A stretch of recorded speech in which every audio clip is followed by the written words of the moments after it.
Welcome, everyone, to the Whistler Society's fifth seance, summoning Mr. Whistler from the great beyond. I'm Joan Harper. Most of you know me. I'm the Whistler Society membership secretary, and I'm delighted to welcome you to this seance.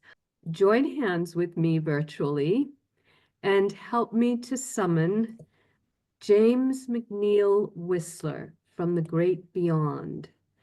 Are you there, Mr. Whistler? I hope you can hear us. It's the Whistler Society calling you.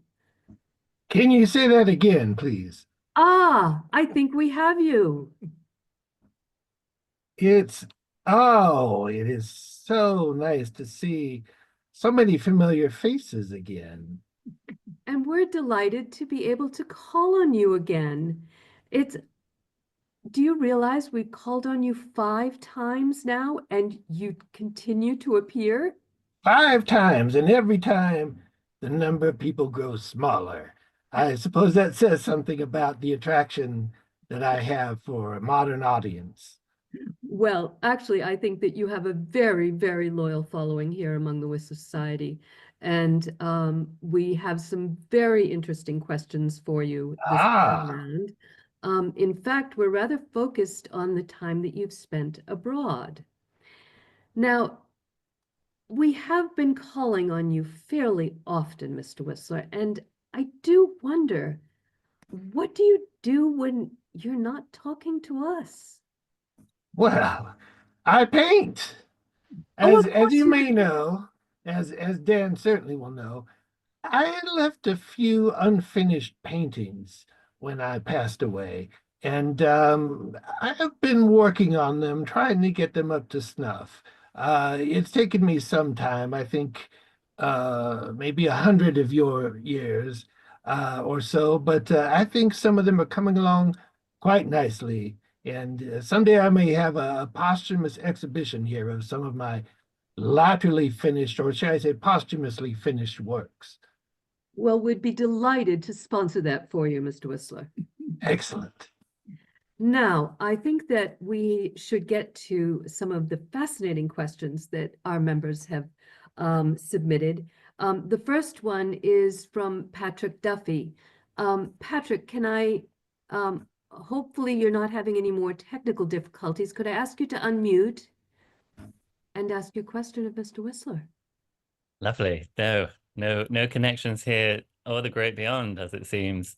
Mr. Whistler, good to see you again. Good to see you, Patrick.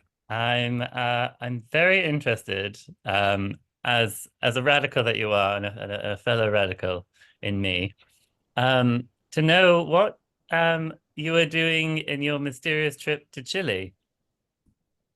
Ah, well, I What were you suppose now I can get into it in more detail than perhaps I did at the time. There were reasons to keep it mysterious for a while. I admit that I was not entirely truthful about that adventure when I was walking amongst you, but seeing as you are a fellow radical, I think I can share the intrigue and the possible legal complications that really might have interfered with my work if all the facts had been known at the time. Now, you have to understand that I was hard pressed for money at the time, and I know that'll come as a tremendous surprise to all of you.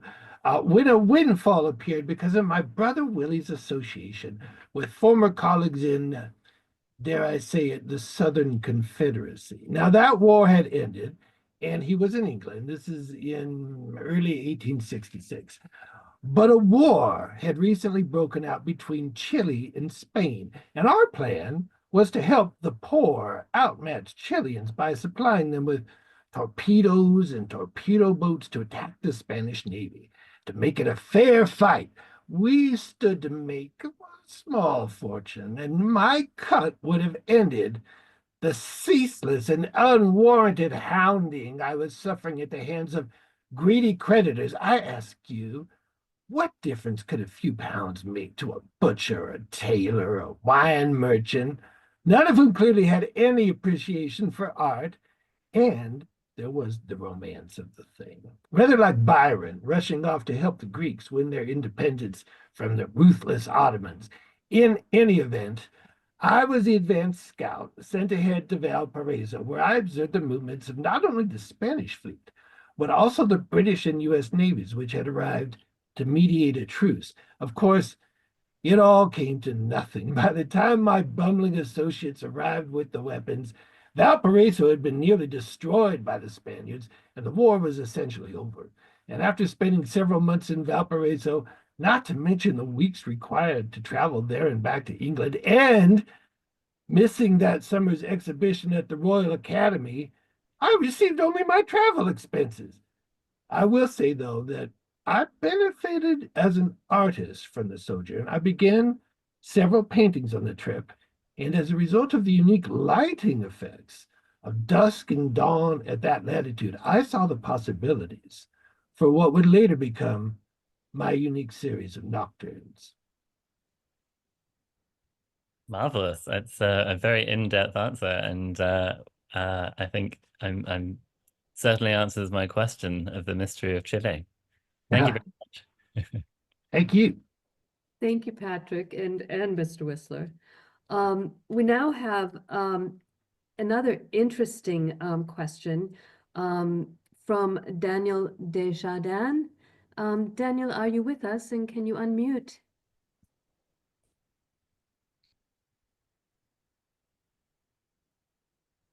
Give him a moment. He is there. I would look to see Daniel has joined me up here, but I think perhaps he's still there with you on Earth. Well, looks like he's not, I mean, he is online, so maybe we'll come back to him, Mr. Whistler, if that's okay. That's okay. Our next question comes from my partner here, Mr. Michael Bisco. Good Well, evening, Michael. Whistler. Hi. Now, I don't know whether you can see me or whether I've disappeared into the background again. Oh, you can see me. Good. Now, my question is to do with Venice. After the debacle of the Ruskin trial, and after suffering through a damp, cold, and unpleasant winter, you seem to have been inspired by Venice. It was the spring weather, I think, that brought that on. Can you tell us what it was that inspired you and led you to the realization of the secret of drawing? Well, first of all, may I say, Michael, that you are entirely too generous in saying I decamped to Venice. In fact, I was driven into exile by the scandalous rants of a deluded Ruskin and the greed of the monstrously arrogant Frederick Leyland. Neither man knew anything about art, and certainly not Whistlerism. Yet between them, they forced me into bankruptcy. Of course, I inevitably triumphed over both of these impostors thanks to a commission from the Fine Arts Society to produce a series of etchings in Venice by creating some of the most delicate and exquisite art in history, if I may say so myself. I applaud your ability to appreciate my genius in that respect. Now, two things, I should call them rather revelations, occurred. First, for my etchings, I suddenly saw complete arrangements and harmonies in the architecture of Venice, not in the churches and public buildings, but in the homes and shops, tucked away in small squares and secluded lanes. The architecture, the doors, the archways, the balconies, demanded that I draw with dots and dashes rather than with strong continuous lines, and to structure scenes as geometrical patterns, arrangements of squares and rectangles. I learned to emphasize the abstract over the concrete, as in my nocturnes.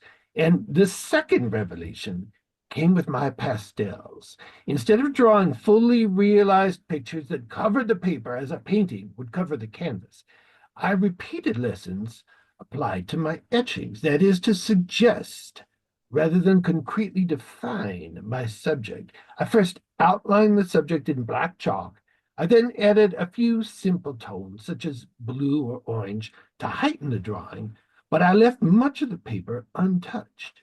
I also drew on plain, coarse, brown paper instead of the smooth, treated variety normally used. The grainy texture added a rich, earthy tone to all the drawings.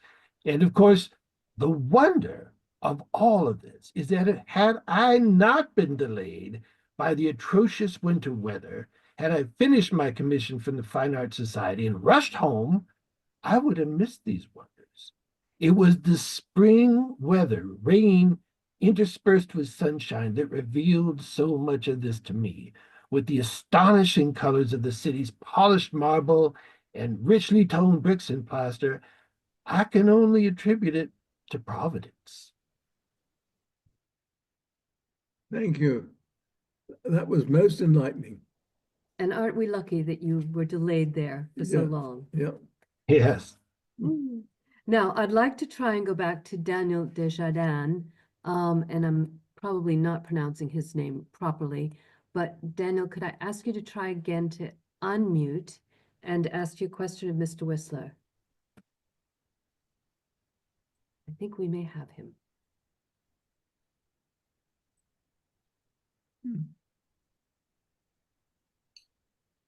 He looks Has a unmuted. question been posed to me? I cannot hear it. Yes, Daniel, if you'd ask your question of Mr. Whistler, please.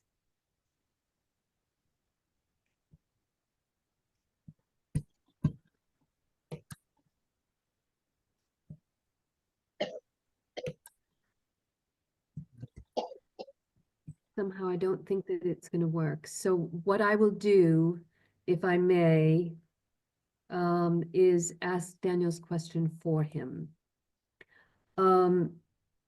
Daniel was interested in, shortly after your return from Chile, you became embroiled in a cause célèbre at the Burlington Fine Arts Club.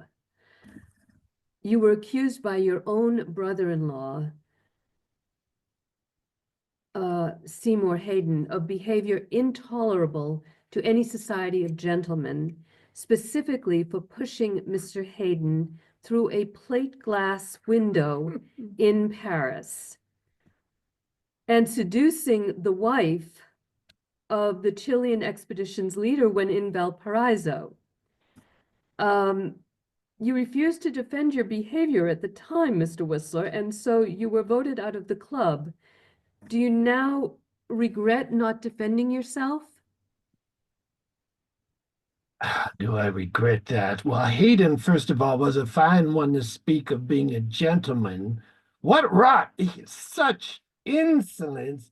Yes, I pushed him through the window of a restaurant because he had defamed and slandered his former partner in a medical practice, a nobleman whom I considered a friend. As for Mrs. Doty, well, no true gentleman discusses his acquaintanceship with a lady. And, not everyone was fooled by Hayden's theatrics. Mutual friends said he deserved the thrashing. They lauded me as the little bantam of Battersea Reach, and other members of the club, including Gabriel and William Rossetti, threatened to resign should I be ousted, and they did. Defend myself? Why? I had acted on principle. A word in concert unknown to the brother-in-law. Was I to allow a lot of spineless, groveling pecksniffs to judge my character and actions? Certainly not. My only regret is the discomfort it caused my dear mother. After the affair, Hayden forbade our side of the family to enter his house. He denied mother the right to visit her own stepdaughter and grandchildren. Mother and Debo had to meet at the homes of mutual friends for years before my brother-in-law relented, but it all became a source of ill will in the family for generations. Well, thank you for that. And I'm sorry that Daniel wasn't able to ask that question himself, but it was a brilliant question, and I do thank him for submitting it. Now, our next question comes from Stephen Bartley. Stephen, can I ask you to unmute?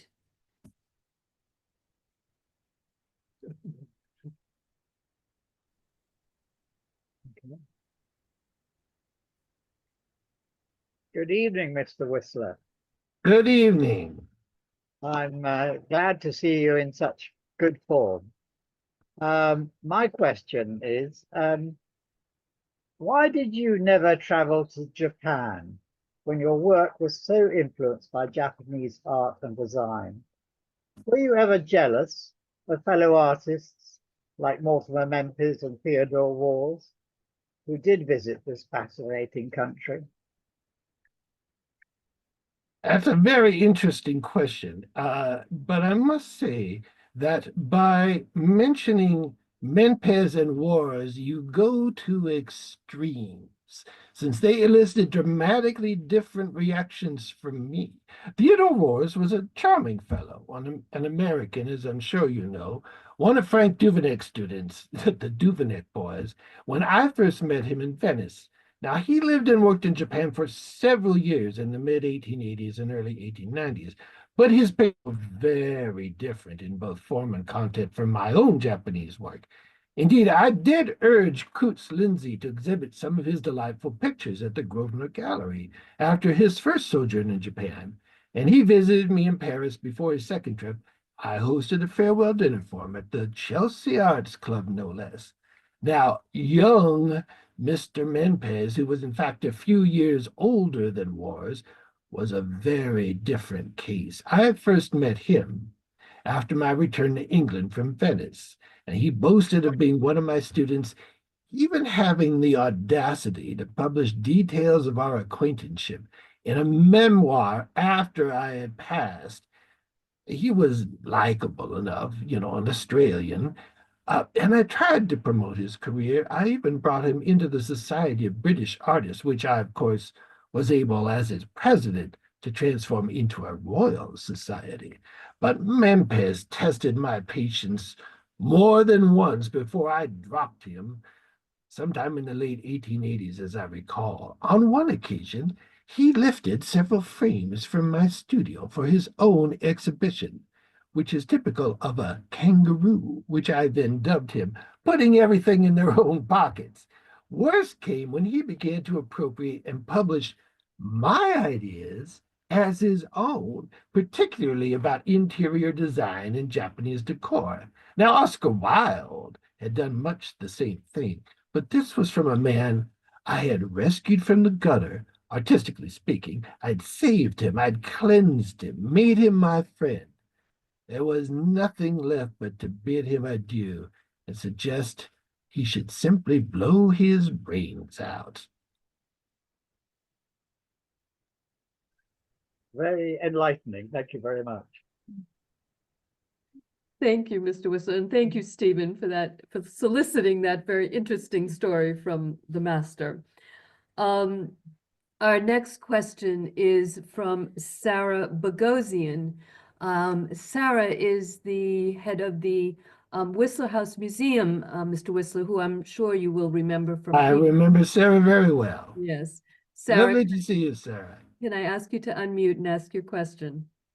It's wonderful to see you and to be with everyone. Happy New Year to all of you from across the pond. I'm excited to ask this next question to you, Mr. Whistler. Did you ever visit the Prado and see the wonderful collection of paintings by Diego Velázquez? And what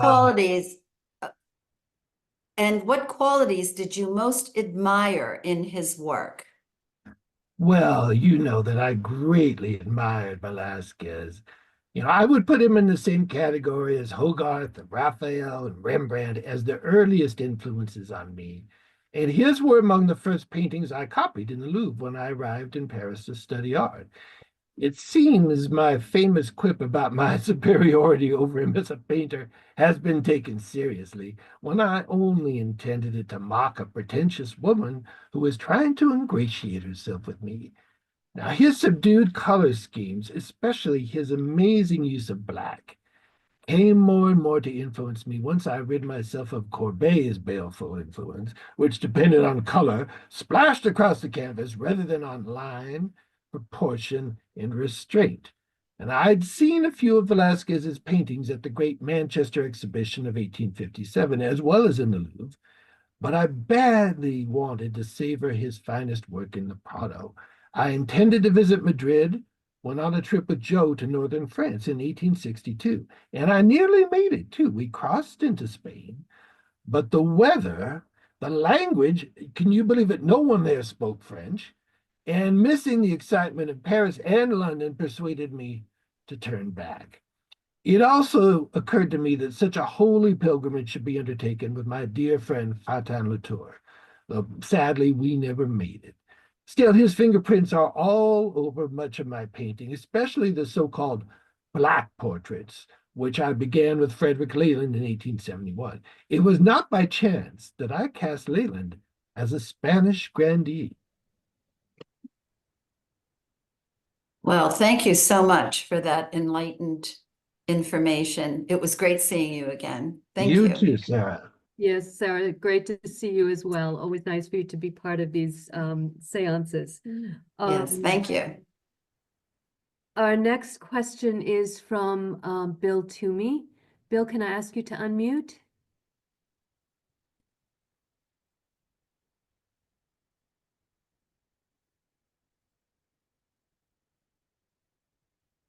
I know you're there. Be not intimidated. I'm in a very good mood tonight. We can tell. Result. Can you hear me, Mr. Whistler? Yes, I can. Well, I'd like to take this opportunity, as it's my first ever seance, to thank you for your contribution to art, to London, and to Chelsea. And in listening to your answers to the various questions so far, I note your contribution, your influences from the likes of Velázquez, and I'm sure your time with Courbet, with all the fellow students that you met there as well. And indeed, I can note perhaps a hint of your former West Point commander, General Robert E. Lee, in your sartorial style and elegance, which I do as well. But my question, relating to the people who have influenced you on your travels, and in particular, how would you compare the observations of Charles Baudelaire from your time in Paris and John Ruskin's with regard to your art? You know, you started off so well, Bill, thanking me for my contributions to art. And then you mentioned the name of Ruskin. And it makes me want to end this seance here and now. He was such a fraud and a hypocrite, the high priest of the Philistines. Uriah Heep was a nobleman by comparison, a veritable Pecksniff, such an unnatural dislike of my painting, and this from the man who revered Turner, whose paintings were but a pale and paltry precursor to what I produced, and to call me a coxcomb before the world, to threaten my career by describing my magnificent falling rocket as a pot of paint thrown in the public's face. I only wish I could have seen his face when I sold that painting to Mr. Untermeyer, an American gentleman with the finest sensibilities, for 4 times the 200 guineas Ruskin once ridiculed. Now, Baudelaire, there was a man of exquisite taste, keen insight, a natural sympathy for the finest art. I would consider him a giant among critics, a true genius, not only in his criticism, but also in his essays and poetry, which often inspired me. He was a Frenchman, of course. I recall how his artistic theories sparked animated discussions with my fellow students in Paris, late into the night over cheap wine and day-old bread. His ideas about the modern painter, the need for imaginative landscapes, modern landscapes, inspired me to view London, Venice, Amsterdam, Brussels, wherever I might travel, with fresh eyes. I met him once briefly in Paris, introduced by Legros, a moment I have never forgotten. And one of his poems, The Red-Haired Beggar Girl, inspired my first portrait of Jo as the white girl. I was told that when he saw the painting at the Salon des Refus, never suspecting the painting's origins, he exclaimed, charming, exquisite delicacy. And so take care do not mention Ruskin and Baudelaire in the same breath. I am taking note of your name. Next question, please. Well, thank you, Mr. Whistler. But if I could just to respond, say you clearly benefited from your travels and the various people you met along the way, and it all added up to the splendor of your work. So thank you. Ah, well, you've ended on a good note, Bill. I will cross your name off the list. I think you've redeemed yourself, Bill. Well done. Now we go to Sandra Higgins, who has more than one question for you, actually. Sandra? Hello, Mr. Whistler. Lovely to see you again. Lovely to see you again, Sandra. I'm loving your hair, as you Oh, know. thank you very much. Thank you very much.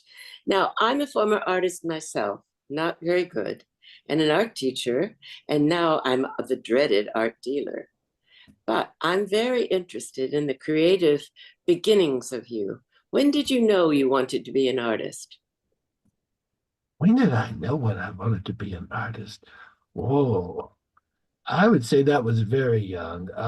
You know, in my early youth, I wished to be a soldier like my father and uncles, but I'd been drawing already since the age of 4 or 5. It was as natural to me as breathing. I don't know if it's been the same for you, Sandra, but it felt like something that was in me from the moment I was born. And my parents appreciated my talent even before I entered the Imperial Academy. They hired a Russian army officer and part-time art student named Alexander Koritsky to give me drawing lessons 1 day a week.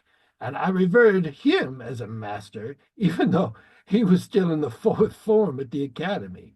And entrance to the academy was competitive, but I was immediately placed in the 2nd form, an amazing accomplishment, given that I was only 11 and pitted against men twice my age. The curriculum leaned heavily towards drawing, be it pencil, ink, or crayon, but I was also introduced to watercolor, and I finished the year ranked 28 in a class of more than 100. Not bad, huh? Yes, good. Unfortunately, my father placed Willie and me in a boarding school the next year when my lessons with Koritsky also ended, and a series of illnesses and travel then ended my tenure at the academy. However, some fine examples of my work have been preserved, thanks to my dear mother, in a leather-bound sketchbook, which you can see at the University of Glasgow. As for my decision to become an artist, that came a couple of years later when I was 15 and living in London with my sister Debo. And I remember announcing my hopes in a letter to my father, who, with the rest of the family, was still in St. Petersburg. I think he and mother preferred that I become an engineer or architect. And when father died a few months later, it looked as though all my hopes would be dashed. Well, and so the inspiration in your training in St. Petersburg stayed with you forever, I suppose. I mean, it's a thing that if you have that spirit, it's always with you, isn't it? Could you? If you are a true artist, yes, it never leaves you. It drives your life. And your energy is fantastic tonight. Can you describe one painting that you think was influenced by your lessons in St. Petersburg?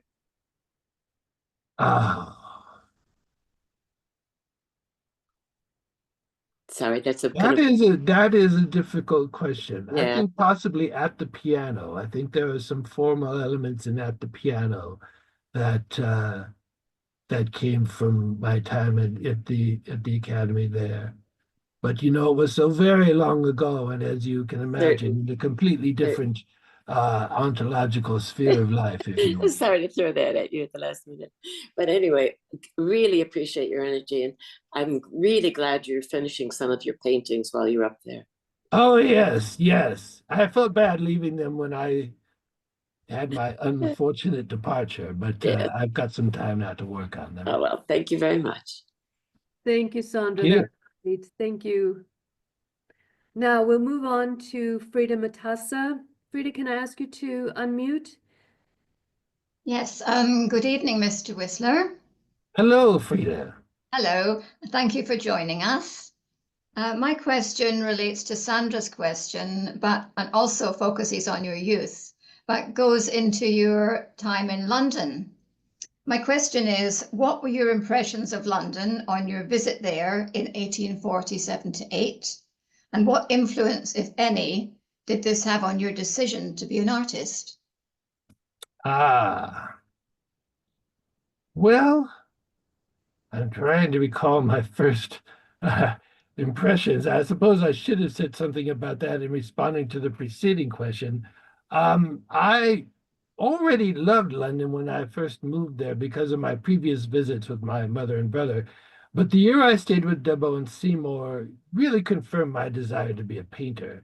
I had, of course, seen the marvelous exhibitions and visited museums in St. Petersburg.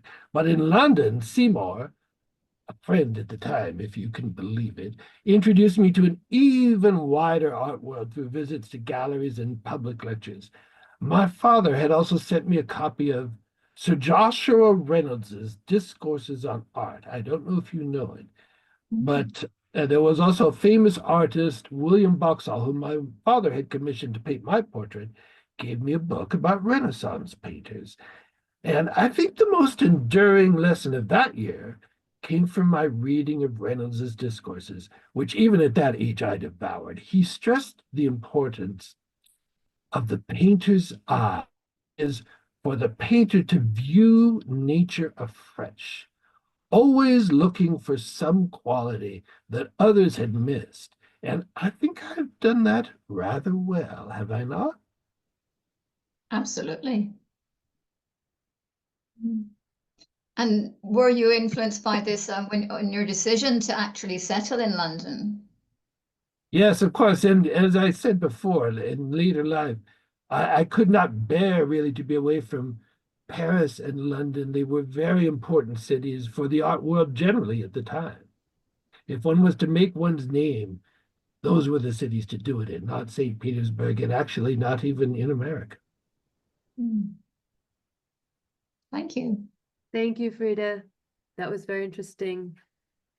The next question that we have was actually proposed by one of the members who could not join us tonight. She's actually very under the weather.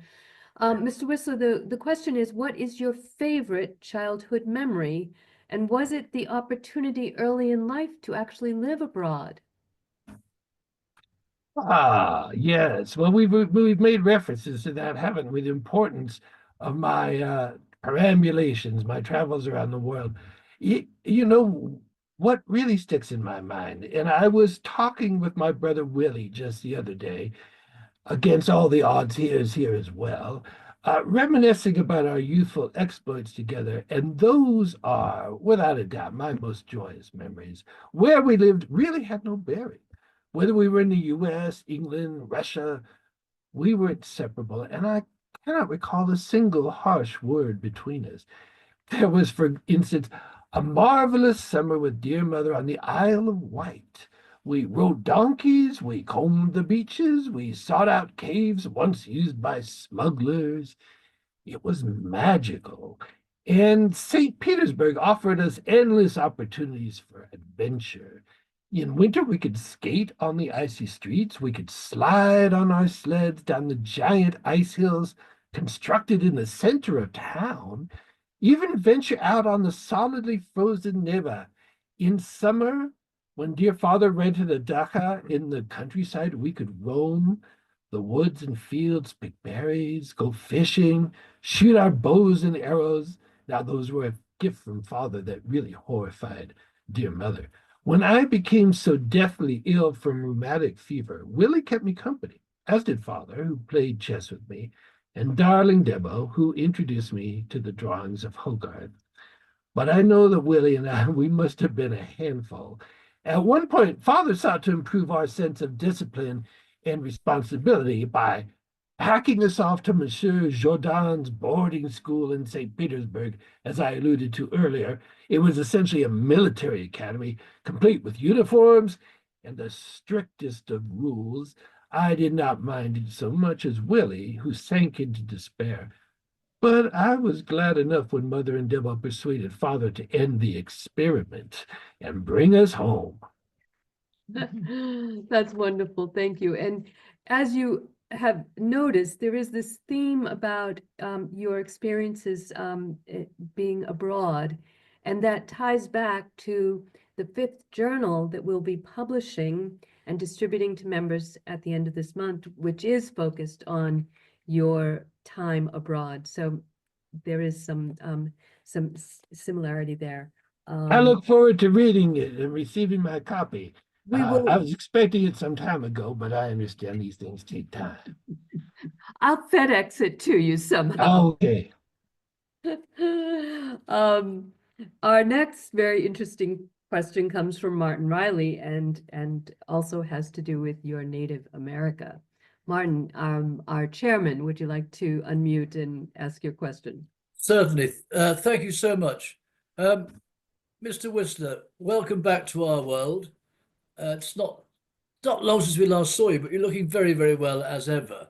How are you, Mr. Well, Riley? it's remarkably extraordinary. Anyway, you're an American and you've never returned to America, having left it. And I wonder, was it a conscious decision or just assuming the responsibilities and opportunities available to you in Europe kept you in Paris, London, essentially, and occasionally Venice? Well, life is complicated. I had several opportunities to return to America, and I had invitations to lecture there. I'm sure that some of my most loyal patrons, especially Mr. Freer, would have welcomed me enthusiastically. But you know, some American critics did not understand my work and were prepared to take my scalp when I landed. I might point, as would have my dear mother, to the passage in Luke about no prophet being accepted in his own country. Then William Chase, a supremely irritating fellow, exhibited that monstrous lampoon of me he called a portrait. You may imagine how I would have been treated after that. And of course, in truth, my marriage to darling Trixie in 1888 put a definite end to any talk of a return. We were so completely happy and content in each other's company. I had no need to travel to distant shores. I did travel again after her death to Holland, Algiers, and Corsica, but that was for my health. I must also admit, as I said before, I never felt comfortable being away from London or Paris for extended periods of time. I felt lost when I couldn't keep my finger on the pulse of the art world, that is to say, all the gossip. It was especially important for me to keep an eye on my competitors and not miss any opportunity to exhibit. And then again, as I wrote to my sister Deborah when I was in Venice, I eventually missed the London fogs, which were nothing like what you experience now, much, much worse. I felt bored to death away from Piccadilly. I pined for Pall Mall. I even longed for a hansom cab. But you bring up my nationality. I always considered myself an American, a proud American, and I was exceedingly proud of having been a West Point man. I suppose most people would call me a cosmopolitan, and I do love Paris. I might have spent the rest of my life there had Trixie not required medical attention she could only receive in London. But you know, I never relinquished my American passport, and you will find an entry for me in the very first edition of Who's Who in America.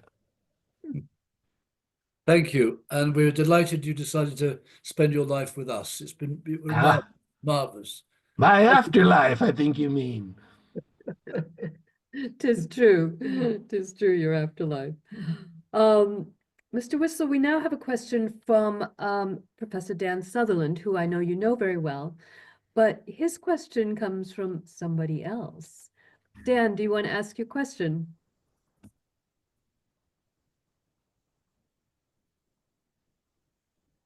There.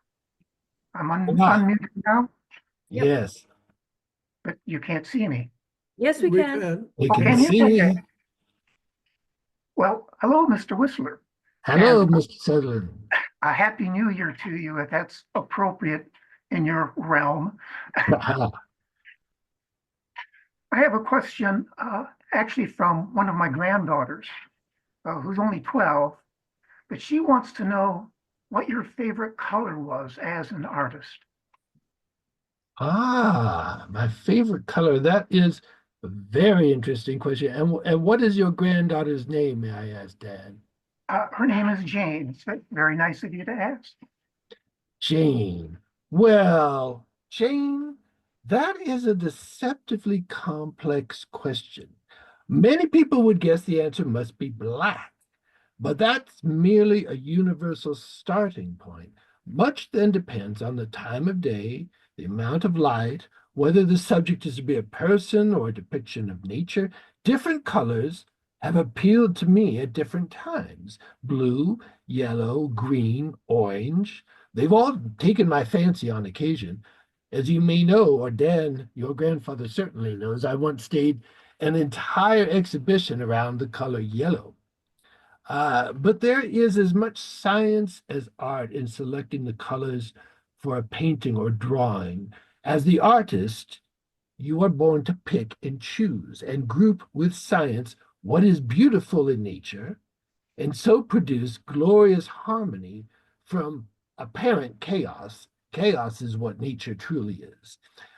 You must read my delightfully insightful and witty lecture, The 10 O'Clock, in which I explain in more detail the science of painting. Perhaps Dan has a first edition that he will lend to you. Now, my advice to you, Jane, if anyone ever asks you what your favorite color is, look around you and choose the color that is most harmonious in your current surroundings. That will be the most artistic answer, and it will also have the benefit of confusing people who have heard you give a different answer. Very good. Thank you, Mr. Webb. Very good indeed. Sorry, Dan, you got muted. So sorry, could you repeat that? Because we missed that last bit that you were talking about. Oh, sorry. No, you've just muted yourself again. How's that? There you go. That's Okay. better. Mr. Whistler, I simply wanted to say how thrilled Jane will be to know that you have taken the time to answer her fairly easy or simple question. There's nothing is simple in the world of art, but I do appreciate Jen's question, and I do wish you well on the hunt you're apparently going on later, Mr. Sutherland. So you've got your hunting pinks on. I hope you've bagged some good trophies. And perhaps Jane will join us for our next seance and be able to ask Mr. Whistler something herself. I find that young people have an understanding of art that older people struggle to maintain. The fresh young mind. Well, Then speaking of sorry. fresh, sorry, Let go me ahead. just say that she would have attended, but she's in school at the moment. But she looks forward perhaps to seeing a recording of this Yes, of seance. course. Yes, definitely. Thank you, Dan, and thank you, Jane. And now, Thank you, speaking Jane. of fresh young minds, our last question is from Anne Toomey. Can you hear me? Yes. Yes. Yes, good evening, Mr. Whistler. I would like to ask you a question, and it is as follows. Is there one thing you would like to have done differently in your art career? Done differently. Perhaps studying with Ingres rather than wasting a decade attempting to mimic Courbet. As mentioned earlier, I would have liked to visit the Prado. I also wish Disraeli had allowed me to paint his portrait. He claimed to have been too ill when I offered to immortalize him, only to see him pose soon afterwards for little Johnny Millet. Some people think I should have avoided many of the personal and artistic controversies in which I became embroiled, such as the Burlington fiasco. But really, artistic integrity and personal honor are everything. Doubly so if a man is to maintain his reputation as a gentleman. As I once told my sister-in-law, Nellie, there's nothing like a good fight. It clears the air. If I did make mistakes, it was when I left my opponent alive to fight another day. So, no, on reflection, there is not much I would or could have done differently. Excellent. Glad to hear it. Thank you, Mr. Whistler. Thank you for your question. And with that, Mr. Whistler, I'm afraid we are concluding the questions that have been submitted by the committee. Is there anything else you'd like to say to us? We still have a connection. We still have a connection briefly. I fear the vortex calling, and also I have to get back to some of those paintings. Oh I dear. would like to, I'm fading away. This will have to wait for next time. Next time. Thank you, Mr. Whistler. I will be back. Goodbye. Goodbye. Goodbye, Mr. Whistler. Hi, Mr. Whistler.